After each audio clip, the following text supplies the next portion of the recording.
We begin 2017 with cartoonish third-person shooter Renegade Line. The game supports 4 playable classes: Thief, Sniper, Spotter, and Tank. Each have unique abilities which can be tweaked as you level up. Hopefully this will give the game variety, making opponents and teammates different each fight and providing deeper pre-game tactics and team combinations. The other feature we really liked is the radio that will broadcast discussion and news about Renegade Line whilst you're out of battle.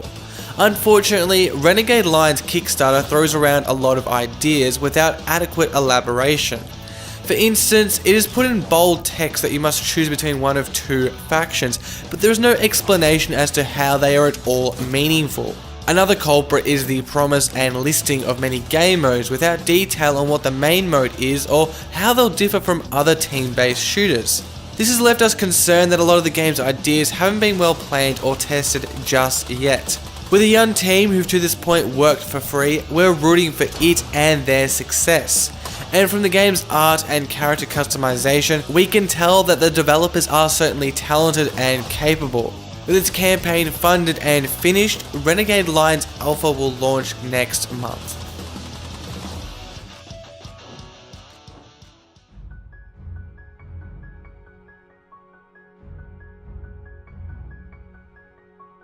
Pixel Princess Blitz has left us rather impressed. Beneath adorable but fairly standard pixel art, the game boasts considerable depth. A lot of this can be contributed to how it borrows from various genres. The overworld is set up as a hex grid and movement is done in turns, giving Pixel Princess a tabletop feel. Encounters on the map are brought to life via real-time combat in randomized dungeons, much like the arena battles in virtual card game Hand of Fate. Then there's also roguelike permadeath, and survival and resource management to contend with on the map. Beyond all of that, Pixel Princess gains distinction from its commitment to role-playing and character relationships. You pick your backstory every playthrough and meet other characters who roam the world, playing by the same rules as you. These NPCs can be a source of quests or even romantic relationships. There's also multiple endings. We like how the game seemingly offers so much so that you can choose what part of the game you want to focus on. If all goes well, expect to see Pixel Princess Blitz hit early access next March.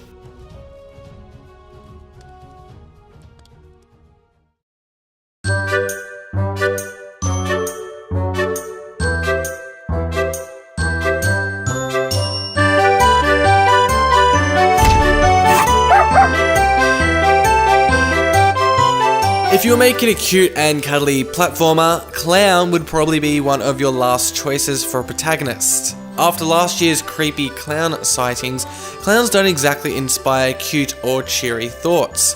That hasn't stopped the development of Ayo the Clown though. With its bubbly music, blobby art and bright colours, it's powdered up enough to hide any scary clown thoughts and appear cheery and chirpy. Super Mario is a noted inspiration, and you can see that Ayo's gait and floaty jump are reminiscent of the world's most famous plumber. Toy-like tanks and helicopters spice up the platforming, Ayo's look can be customized in a fashion similar to Battle Block Theatre, and there is an adorable cast of quirky characters. Ayo the Clown is shaping up as a delightful all-ages platformer. There's a free pre-alpha demo to try right now, and the full game should be out by the end of the year.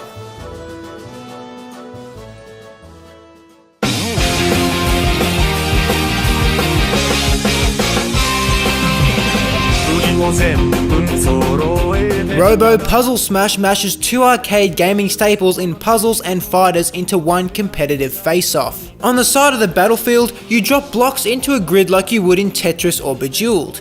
Matching coloured blocks will not only clear up your grid, but send attacks towards your opponent. The more blocks you match up, the greater the damage. Twisting up the formula, you can rotate your grid 90 degrees either way to set up greater combos. When you consider you're not just competing against a clock, but another human being, you can imagine the need for quick thinking and how intense the game can get. This is what has eventuated at conventions across the US, where Robo Puzzle Smash has consistently been a crowd pleaser. Away from the competitive atmosphere of local play, we're not sure how much of an appeal the game will have. There will be a single player story mode, but it has become somewhat of an archaic and irrelevant feature of fighting games for a while now. Still, Robo Puzzle Smash looks like an absorbing and innovative fighting game.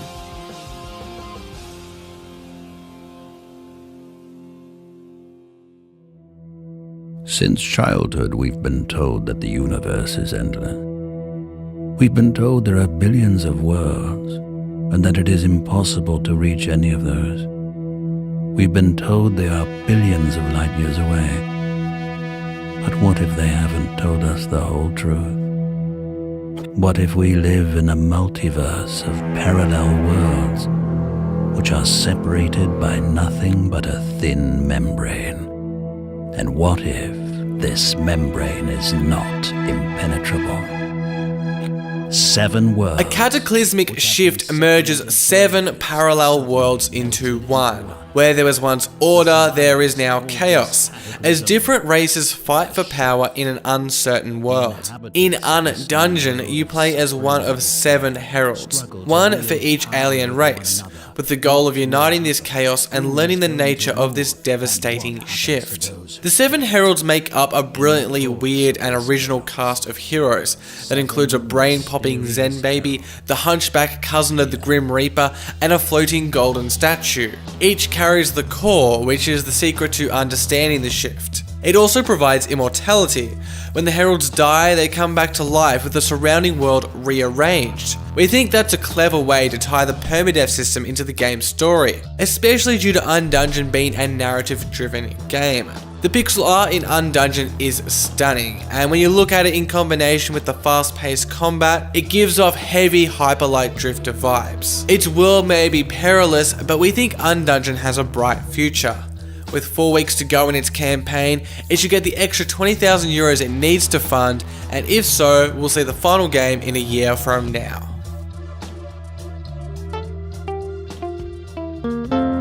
Thanks for watching. We'll see you next time here on Indieformed.